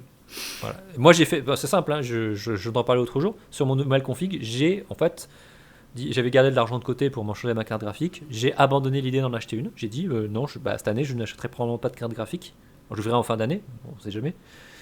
Mais voilà, mon budget je l'ai fait partir pour acheter un vélo qui me sera livré dans 4 mois, c'est pareil. Ça devient ridicule. Et là, c'est le même problème, je fais un aparté, mais c'est la même chose, parce que les matières premières pour fabriquer les vélos, qu'ils soient en carbone, en aluminium, etc., par exemple, tout ce qui est transmission, c'est fabriqué par Shimano et c'est fabriqué au Japon, il faut du carbone, il faut de l'aluminium, et ça, c'est des matières qui sont difficilement obtenables, il faut du manganèse. Et malheureusement, il y a des problèmes d'approvisionnement et avec une demande qui a explosé. Voilà. Alors, c'est surtout la demande, parce que l'approvisionnement, apparemment, a repris quand même depuis quelques mois et a réussi à combler, mais bon, c'est mais pareil, ça toute la chaîne logistique. Il y a un vrai problème sur la logistique. Ouais. Oui, et puis on subit encore les arrêts de production à répétition qu'il y a eu. Parce qu'il suffit que, encore une fois, une usine, quand elle s'est arrêtée 2 ou 3 mois, il faut du temps derrière pour réamorcer la pompe et combler le retard que tu avais. Tu peux pas faire bosser les gens 24 heures sur 24, même en Chine. Puis on en a parlé, hein, mettre en place une nouvelle chaîne de production, ça prend plusieurs mois. Ça prend plusieurs années. Voilà, quand tu veux repartir de zéro sur un produit, c'est planifié sur 1, 2 ans, 3 ans, et c'est pas possible. Demande à Intel. Pardon, c'était mon petit... Oui, mais... et surtout, je vais quand même appuyer sur un truc, les crypto-connards, là, parce que franchement, le terme est bien trouvé, hein, vos monnaies, etc., je n'attends qu'une chose. C'est que ça se casse la gueule. C'est que ça se casse la gueule et que vous vous retrouvez bien comme des cons. Parce que franchement, dans un truc en plus qui était à la base très altermondialiste dans la logique en disant on va faire une monnaie décentralisée sans contrôle des banques et des États, etc. Et qu'on voit aujourd'hui, c'est devenu un truc ultra spéculatif. C'est ça. Le truc le plus dégueulasse qu'on peut avoir. Tu vois. Voilà. En termes écologiques et en termes éthiques. D'un point de vue moral, d'un point de vue éthique, d'un point de vue écologique, c'est la pire chose, c'est un truc purement spéculatif. Les gens qui ne font ça, ce n'est que dans une logique de rentabilité. Et effectivement, les joueurs, les joueuses qui voudraient pouvoir avoir des consoles, etc., ne peuvent pas l'avoir. Parce qu'il y a des gens qui préfèrent miner dans leur salon du Bitcoin ou de l'Ethereum pour gagner 500 balles par mois, mais dépenser 1500 en électricité. Bref. Peut-être faire des copains avec ça. Donc, tu voulais parler d'Intel qui s'en sort très bien. Oui, j'ai balancé une petite roquette en passant parce que alors voilà, si vous voulez changer de PC aujourd'hui, achetez. On a fait un super épisode qui cartonne, hein, merci encore, sur monter son PC, et dans lequel on parlait des Ryzen 3 en disant que c'était probablement le bon choix. C'était effectivement le bon choix. Une prophétie, oui, sauf qu'ils sont introuvables, un peu pour la même raison que les cartes graphiques. Un peu plus quand même, les 5008, tu peux les trouver. Un peu plus, on les trouve. Ça dépend des modèles, etc. Mais oui, le 5008, tu le trouves. assez régulièrement. Et Intel se retrouve dans une situation qu'ils connaissent plus qu'ils n'ont pas connue depuis très longtemps. C'est-à-dire qu'ils ont perdu le lead sur le haut de gamme gamer. Et pour l'image de marque, on sait très bien que ça représente quasiment rien en termes de vente. Parce que voilà, peu de gens mettent 500 ou 600 euros dans un processeur. En revanche, en termes d'image, c'est ruisselant. C'est-à-dire que si les gens savent que tu as le haut de gamme dans une gamme, enfin dans un processeur, ils vont se dire je vais acheter celui qui est un peu en dessous, un peu moins bon, alors que c'est pas toujours vrai. Mais voilà, ça marche comme ça. C'est l'esprit humain, tu veux le meilleur matos, c'est la marque Intel, et c'est pas le modèle. C'est con, mais c'est comme ça. Et donc ils ont sorti leur 11e génération de processeurs, et clairement ils étaient pas prêts, quoi. Et clairement ils auraient pas dû la sortir. Alors autant le Core i5, si vous en trouvez, c'est en rapport prix-puissance, ça c'est bien. Mais c'est du processeur entrée de gamme, pour du joueur, hein, j'entends. Autant le i7 et le i9, il faut pas acheter ces merdes. Non mais genre vraiment, ça chauffe. On a l'impression de trouver des techniques de bidouillage pour essayer de les booster en perf. Et c'est des processeurs qui font moins bien dans 90% des cas que leur génération d'avant. En chauffant plus et en consommant plus. Il y a un point qui est important sur cette génération de processeurs qu'il faut rappeler, c'est qu'en fait, ils n'ont toujours pas changé l'architecture quasiment depuis 5-6 ans. Mais c'est ça. Et que contrairement à AMD, qui a fait une révolution en fait, sur leur infrastructure, et les Zen 4 qui vont arriver, pareil, devraient être aussi un sacré upgrade en termes de performance, de ce qu'on peut, on peut en lire. AMD, il déroule. Il déroule là actuellement. Intel est dans une logique, en fait, ils préparent effectivement une nouvelle génération avec une toute nouvelle architecture, mais là, ils sont en train de faire vivre depuis, que je disais 5-6 ans, peut-être 8 ans maintenant. Si j'étais vraiment méchant, et je vais l'être, la dernière vraie architecture de Intel qu'ils ont lancée, c'est le Pentium 4. Parce que ce qu'on a, nous... écoute, excuse-moi, mais ce qu'on a, les corps i9, i7 et tout, c'était des corps tout duo, c'est hérité des Pentium 3. Hein. Donc bon... C'est très à la louche, ce que je dis. Je vais me faire retoquer par tous les... Ouais, ça va te faire très retoquer. Mais surtout, c'est que l'infrastructure actuelle des processeurs Intel est très vieillissante. Et tout le monde le critique en disant, aujourd'hui, c'est qu'ils font comme tu dis, ils font des petits ajouts, etc., pour faire maintenir leur gamme existante. Et ils ont vécu sur leurs acquis, où AMD, effectivement, était bien moins performant pendant les années 2010. Et là, AMD, déjà, sur la génération précédente, on en avait parlé dans l'épisode en disant... Les séries 3000, etc. sont des chouettes processeurs. Et aujourd'hui, que ce soit le 5600X, le 5008, le 5009, il n'y a pas photo. Dans leur gamme de prix, il n'y a rien en face. C'est imbattable. Voilà. Le 5009, celui que tu as, mais c'est un processeur comme tu vois ça dans le monde du PC une fois tous les 15 ans, quoi. Oui, un truc qui écrase. Voilà. Tu te diras, oui, ce processeur c'était mythique, il avait un rapport puissance-prix qui était incroyable, etc. Oui. Ouais, c'est ça. On en reparlera encore dans 10 ans en disant, tu te souviens de ce truc ? Ben voilà, c'est ça. Enfin bon, nous, parce qu'on a des sujets de conversation bizarres, on est d'accord. Oui, voilà. Il y en a d'autres. Voilà. Ok. Et toi, monsieur ? Alors, j'ai un dernier sujet, et je vais parler de Square Enix. Il faut parler un peu de jeux vidéo japonais quand même de temps en temps. Et donc il y a Final Fantasy VII Remake qui a été sorti l'année dernière, très grand jeu, je ne l'ai toujours pas fait mais ça va venir. Donc super remake du jeu qui était sorti à l'époque sur PS1 en, je sais plus, 97, 99, je sais plus, 97 peut-être. Donc le premier FF7 connu que tout le monde a dit en Europe, c'est le premier JRPG pour beaucoup de joueurs. Ce qui fait que d'ailleurs je pense qu'il y a un peu trop de fanboys qui ont un peu trop idéalisé. Voilà. J'aime beaucoup ce jeu. Moi je l'ai fait à l'époque en japonais, c'est pour vous dire. Ouais, moi j'ai regardé le machin à l'époque. Ouais. Bref, pardon. Bon bref, je digresse.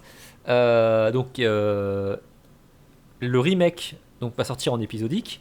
Donc premier épisode qui est sorti l'année dernière, donc qui s'appelle Remake. Je comprends même pas pourquoi il s'appelle pas Acte 1 ou Part 1. Enfin bref. Square Enix.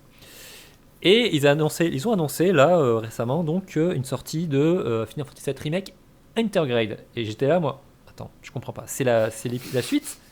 Non. Et en fait non, c'est pas la suite. C'est un spin-off donc du remake, mais qui va présenter donc le personnage de Yuffie mais qui n'est pas la suite. C'est juste, enfin, c'est une sorte de suite spin-off de la première partie. Et puis c'est une exclu PS5. C'est une exclu PS5 et donc ils ont annoncé ça. Et en même temps, il y a plein de trucs. Il y a FF7 Ever Crisis qui a été annoncé, qui est donc en fait un portage sur mobile, enfin un portage de FF7 mais en version remake, qui intégrera des gachas et qui permet, en fait, qui reprendra tout le FF7 originel. Et d'ailleurs, en fait, moi je le vois visuellement, ça me donne envie en plus, parce qu'il est plutôt beau, et qui sortira en 2022. Et enfin, moi, tu vois, et mon première réflexion, je suis en train de me dire, parce que c'est Tetsuya Nomura qui est à la tête de ce projet-là, et j'ai envie de dire, ils sont en train de nous refaire la même chose qu'ils avaient fait avec FF13, c'est-à-dire qu'ils partent dans tous les sens. Et que ça va devenir n'importe quoi, et je suis là, mais arrêtez de vouloir faire des spin-offs, tu vois, des univers étendus. Final Fantasy qui part dans le n'importe quoi, enfin, bon. Bah, en fait, non, parce que quand tu regardes l'épisode canonique. Ouais, ok. Non, oui, pardon, non, mais je vois ton troll, mais. Non, tu mords pas, c'est bien, t'as raison. Non, je mords pas, parce que si tu prends l'épisode canonique, t'as le 7, 8, 9, 10, tu vois, et 11, 12, il n'y a pas de spin-off, il n'y a pas. Enfin, il y a eu le 10-2. Oui, merci. Le 10, mais qui est un bon jeu en fait. Oui. Mais bon, bref, on s'en fout. Et le 13 est arrivé avec Nomura et qui a commencé à annoncer voilà, le projet, je sais plus, c'était Fabula Novalis ou un truc comme ça. Donc il disait, bah, il y a eu le Versus 13 qui est venu plus tard, le FF15, parce que tellement ça pataugé le projet qu'ils ont été obligés de le rebadger et d'en faire un autre jeu. Donc un FF canonique. Après, il y a eu le FF13, donc le 2, Lightning Returns. Il y a eu des. Voilà, bref, c'est parti dans tous les sens. Et enfin, Square Enix s'est embourbé dans ses projets, ça n'avait aucun sens, les jeux n'étaient pas forcément bons. On s'était dit que après le fiasco FF15, on allait revenir. Voilà, ils annoncent le 16, ils font le remake pour le 7 parce que ça fait des années que ça traîne et que les fans le demandent. Le 14, bah voilà, on n'en parle pas, c'est le surtout, meilleur. Ils font un remake réussi, ce qui n'est pas gagné. Bah voilà, on pouvait se dire, ils étaient dans une bonne dynamique. Et pas au rabais. Voilà, ils ont fait le FF14 qui est probablement le meilleur FF depuis 10 ans ou 15 ans. Allez, moins des 10 ans. Le 15, hop, le projet de Tabata, bah voilà, on n'en parle plus. Le 16 est repris par le producteur d'FF14, donc c'est parfait, par Yoshida.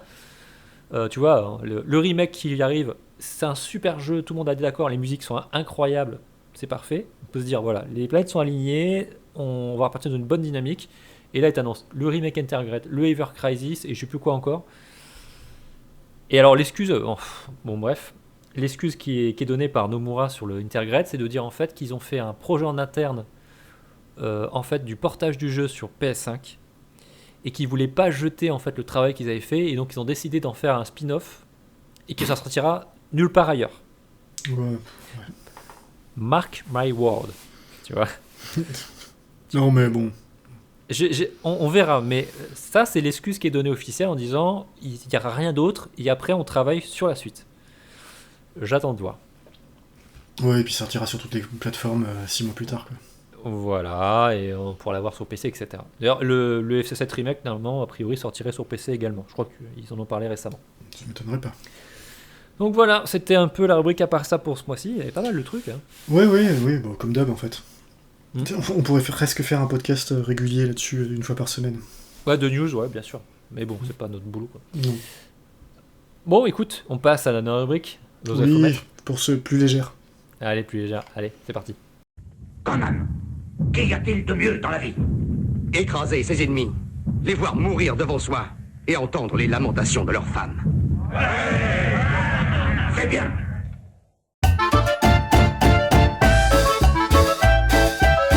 Et c'est l'heure du Ufomètre. Et c'est la rubrique Ufomètre, donc c'est la rubrique des news dont on se fout complet, mais qu'on en parle, mais vite fait pour dire qu'on s'en fout. Bruno, vas-y, attaque.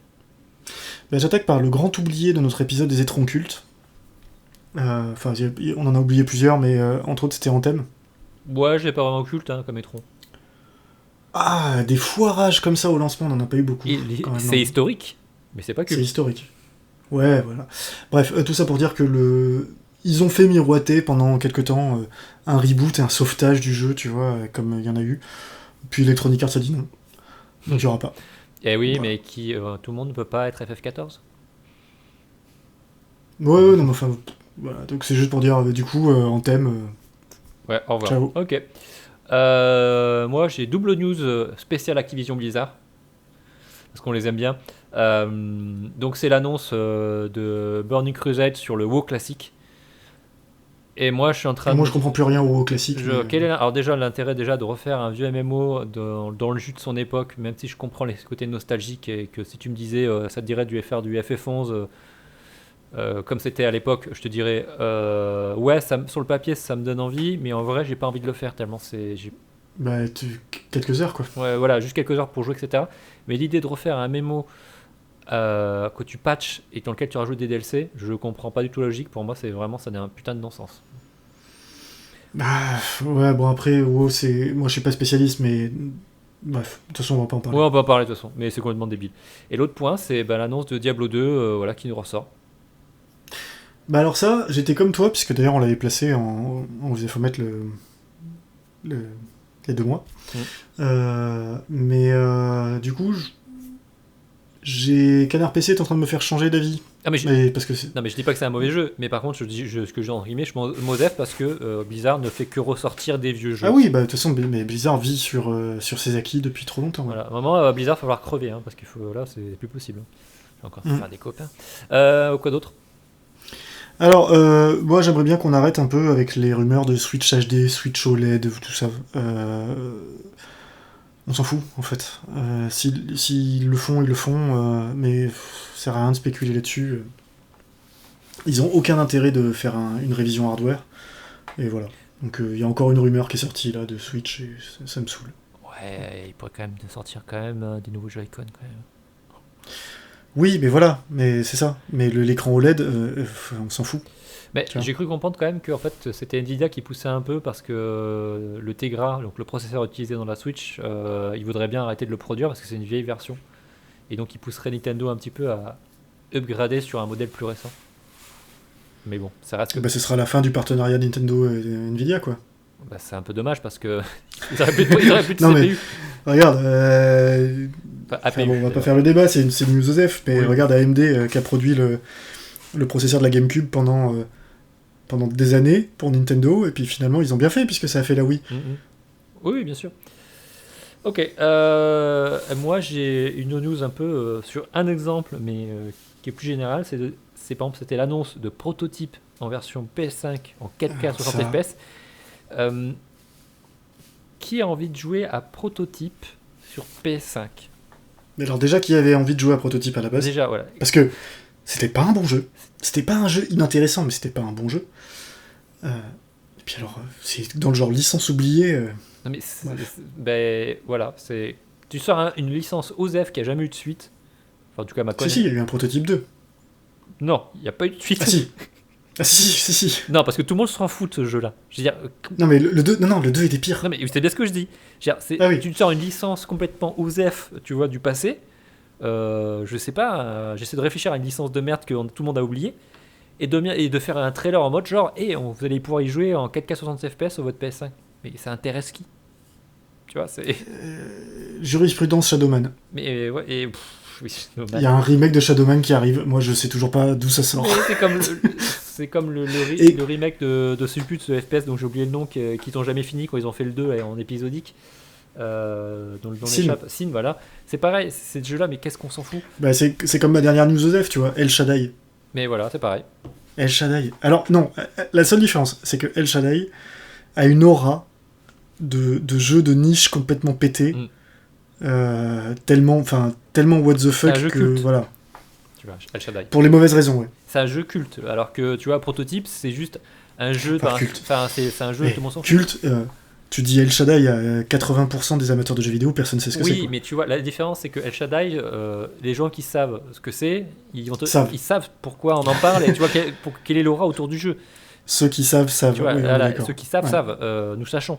Alors que Prototype, c'est vraiment le jeu lambda d'action, comme on en a eu des milliards sur l'époque. C'est un jeu PS3, je crois, ou PS4, je sais plus. Oui, si, PS3, bien sûr. Xbox 360. Voilà, c'est des jeux comme ça, on en a eu en TPS d'action, on en a eu à l'appel. Ah, mais je sais, je l'ai dans ma bibliothèque. C'est pas moi qui l'ai acheté. Ben heureusement, c'est mon beau-fils qui l'avait. Mais et il me dit, mais c'était un bon jeu. Donc tu vois, lui, il est client. Mais il y a des gens qui sont clients pour ce genre-là, mais je comprends même pas que tu vois, le studio s'est dit on va faire un portage PS5. Bon, ça doit pas leur coûter très cher, hein. Faut pas, à mon avis, faut pas rêver. Hein, mais, Bah, vu la puissance des PS5 et des trucs, porter un jeu PS3, enfin, si tu l'as sur Xbox, limite tu le fais tourner en émulation, voilà. Et donc, ça marchera quoi. le Manu Joseph, c'était l'exemple, mais en gros, il y en a marre de tous ces portages de jeux moisis qui reviennent parce que t'as la PS5, il faut faire du catalogue et du chiffre, donc on va ressortir des Mais vidéos c'est pourries, on va les mettre 4K 60 FPS. Bah, en même temps, quand tu sais que maintenant ils utilisent des IA pour upgrader les textures et voilà, super, enfin, merci quoi. Voilà, moi c'était Manu Joseph du mois. J'en avais une autre, mais j'ai Non, oublié. Non, mais écoute, c'est très bien. On va s'arrêter là. De toute façon, il faut pas que ça fasse plus de. Oui, c'est Manu Joseph, on n'en parle pas. Tu vois, déjà, on a trop développé pour. Franchement, on n'aurait même pas en parler. C'est ça. Franchement, ces trucs. On fera peut-être un épisode un jour sur le Shaddai. Oui. Un jour, je t'offrirai le Shaddai. Ah non, le cadeau. Mais non, vas-y, tu rigoles ou quoi? Ah non, c'est bon, j'ai vu les vidéos de gameplay. Merci, ça m'a suffi. C'est trop bien le Shaddai. Même sur les vidéos, tu sais que c'est injouable. Ouais. Et quand les jeux où tu vois sur une vidéo YouTube, pas avec un YouTuber qui se plaint, juste une vidéo de gameplay pure, sans commentaire, et tu comprends que c'est injouable, c'est pas donné à tous les jeux. Ouais, c'est vrai que c'est pas donné à tous les jeux. Et celui-là, il a cette aura-là. Hein, il est pas connu que pour ça, hein, mais bon. non, mais c'est un des jeux les plus perchés du monde. Allez voir. Et- Achetez-le. Non. Dis pas ça. Achetez El Shaddai. Oh putain. Mais non, ça va encourager à faire d'autres jeux du même genre. Quelle horreur. On pourrait faire un jeu, tu vois, sur les jeux comme ça qui sont... Je sais pas comment les qualifier, en fait. Tu vois. Des jeux what the fuck. Ouais, c'est pas des jeux, tu vois, c'est pas des mauvais jeux, en fait, en soi. Ah si, El Shaddai, c'est un mauvais jeu. Oui, mais... Putain, pourtant, on est en train de conclure sur un débat sur El Shaddai. Il faut qu'on parle des Shaddai. Je suis désolé, Putain. il faut qu'on en parle. Il faut crever l'abcès. Mais non. D'accord. Bon, ok. D'accord. Bah écoute, on va l'arrêter. Alors, deux choses pour finir, pour conclure. Déjà, ça fait 2 ans que le podcast existe. Oui, bon anniversaire à nous. Bon anniversaire à nous. Pas de gâteau, rien, etc. Mais voilà, ça fait Non. 2 ans qu'on... Et ça a commencé voilà, sur une idée de Bruno qui m'envoie un SMS en me disant pourquoi on ferait pas un podcast? Il y a plein de gens qui disent de la merde dans les jeux vidéo, pourquoi pas nous? Bah c'est clair. Je veux dire, on n'est pas plus merdeux que des autres, quoi. Bah écoute, oui, franchement... Et surtout, alors, je tiens à signaler un petit truc, c'est que depuis récemment, on a une spécificité. C'est que la plupart des podcasts, c'est des trentenaires barbus qui les font. Et nous, maintenant, on est 2 quadras barbus. C'est vrai. Donc on est plus dans... Voilà. Donc c'est cool. Ouais, fais gaffe, il y a beaucoup de barbus des trentenaires qui font des podcasts qui vont nous rejoindre très rapidement aussi. Ouais, mais pour l'instant, laisse-nous notre marché de niche, tu vois. Ouais. On est une proposition éditoriale forte. Oui, écoute, je pense qu'on a donc une zone de chalandise qui nous est propre.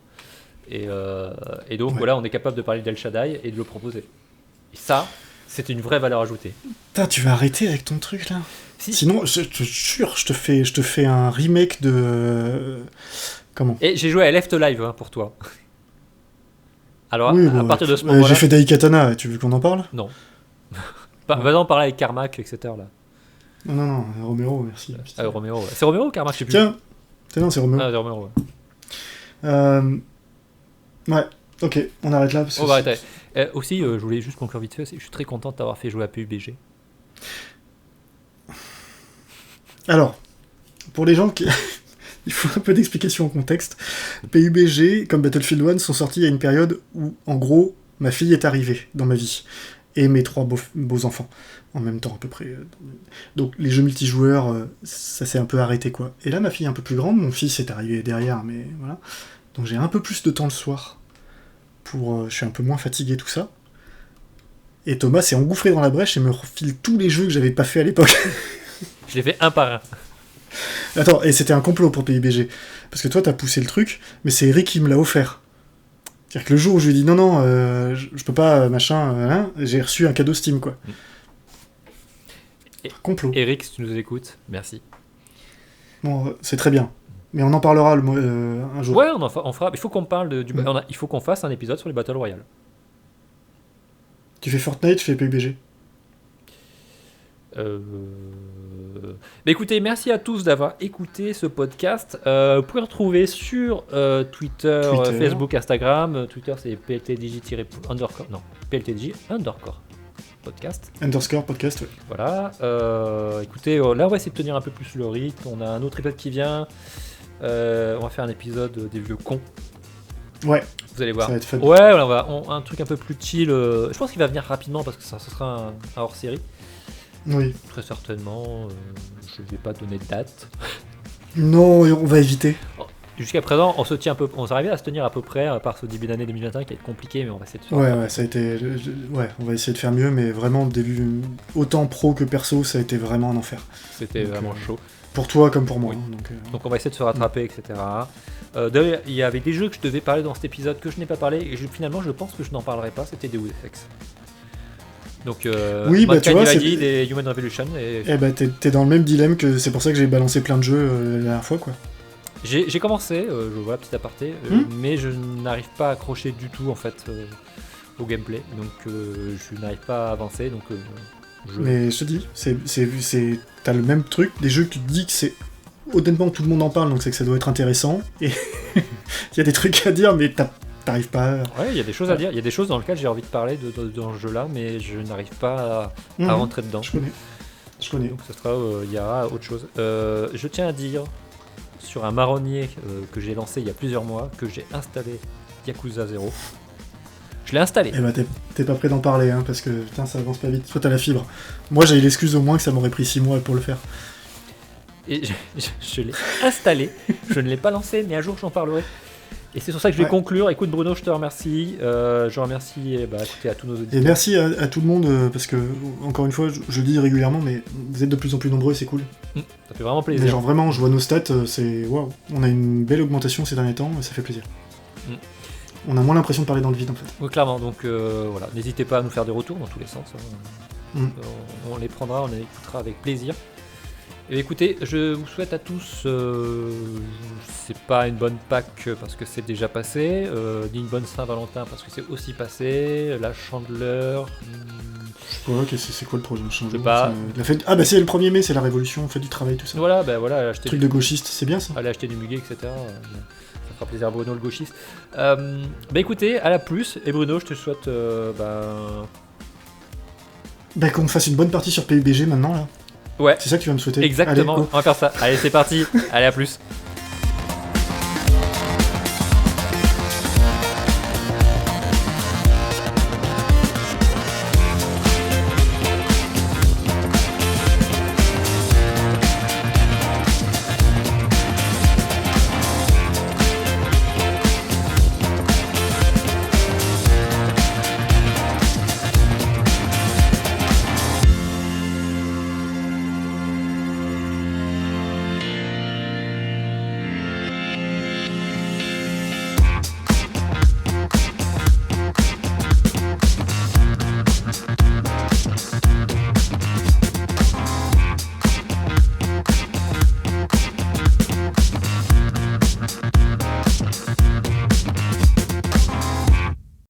Production T&B.